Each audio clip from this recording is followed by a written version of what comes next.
Bonjour, monsieur, dames. Dans cette session, j'aborde le concept de synchronisation et plus particulièrement le mécanisme d'exclusion mutuelle. L'exclusion mutuelle permet de protéger une ressource partagée et cette ressource partagée peut être soit une variable ou bien un fichier. L'exclusion mutuelle permet également de garantir qu'à un instant donné, un seul thread accède à la ressource partagée. Alors, Java, notamment à partir de sa version 5, offre un ensemble de mécanismes aussi bien primitifs qu'évolués pour réaliser le mécanisme d'exclusion mutuelle. Ainsi, on pourrait citer le mot-clé synchronize, le sémaphore binaire, l'interface log, etc.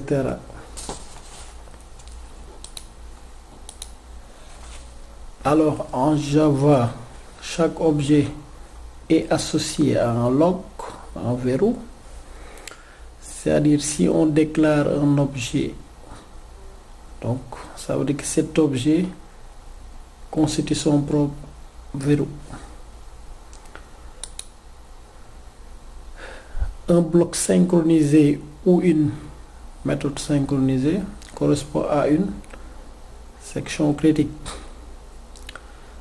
Donc, à partir du moment où on rentre dans le bloc, ça veut dire qu'on accepte, on entre dans la section critique, et quand on sort du bloc, donc on sort de la section critique. Alors, pour entrer dans la section critique, le thread en question, c'est-à-dire le thread qui exécute la méthode synchronisée ou le bloc synchronisé, doit acquérir un log. En sortant de cette section critique, le thread doit libérer le log qu'il avait acquis en entrant dans la section critique. Alors, le mot-clé synchronize, donc la syntaxe. Donc, comment utiliser synchronize en Java? Donc, première chose, c'est qu'on peut l'utiliser via une méthode synchronisée. Donc, à partir de ce moment,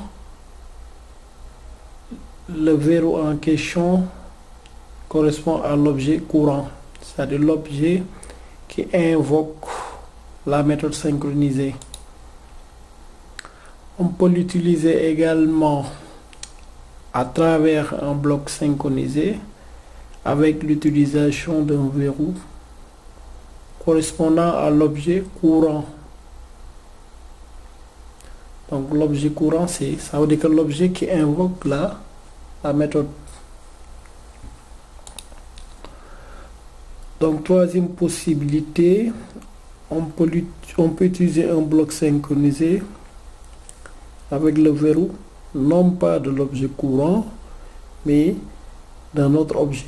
Donc un objet qu'on aura déclaré.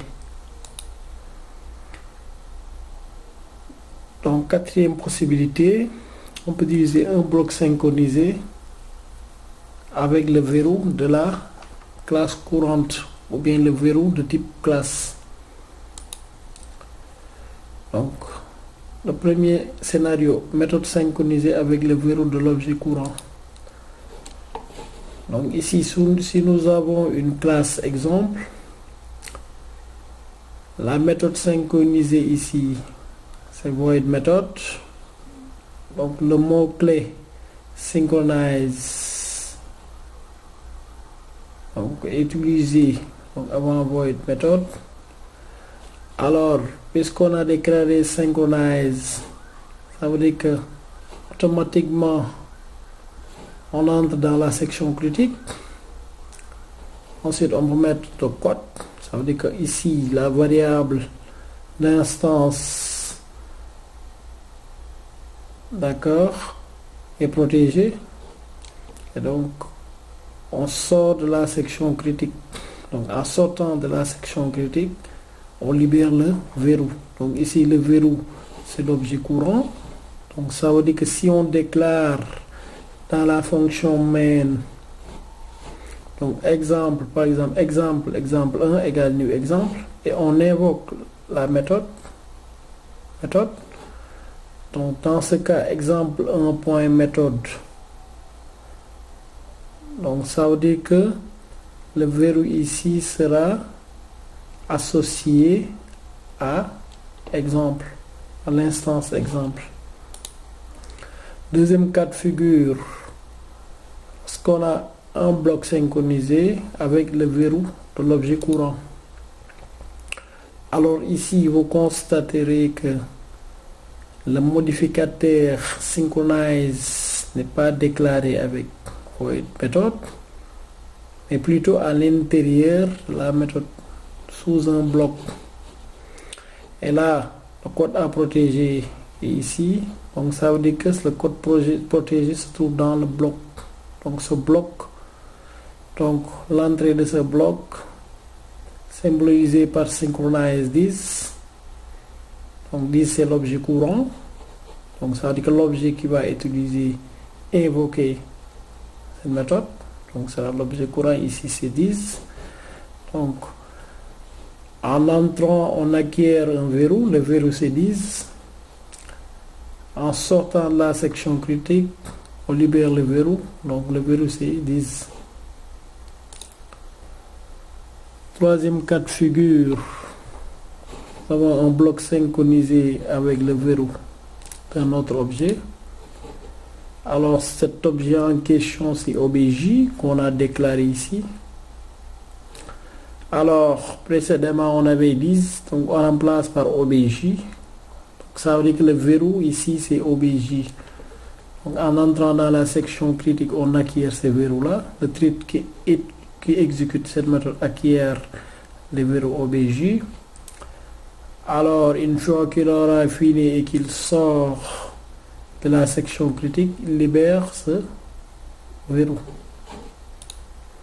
Enfin, quatrième scénario, le bloc synchronisé avec la méthode de la classe courante. Donc ici la classe courante c'est exemple.classe. Alors si la méthode, l'accès à la méthode est de type statique et que la variable ressource à protéger est de type statique, alors dans ce cas il faudra utiliser une classe, un verrou de type classe. Ici un verrou de type classe c'est exemple.classe. D'accord, ici le verrou c'est exemple.classe. Donc le thread qui exécute ce bloc acquiert le verrou exemple.classe. Donc effectue la routine et là le code qui est dans la section critique est protégé. Enfin, lorsque le thread aura fini de s'exécuter, il sort de la section critique en libérant le verrou exemple.classe.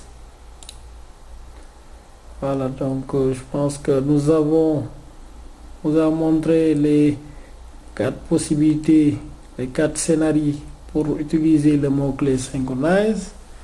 Et j'espère que cette présentation vous a plu. Je vous remercie de votre attention.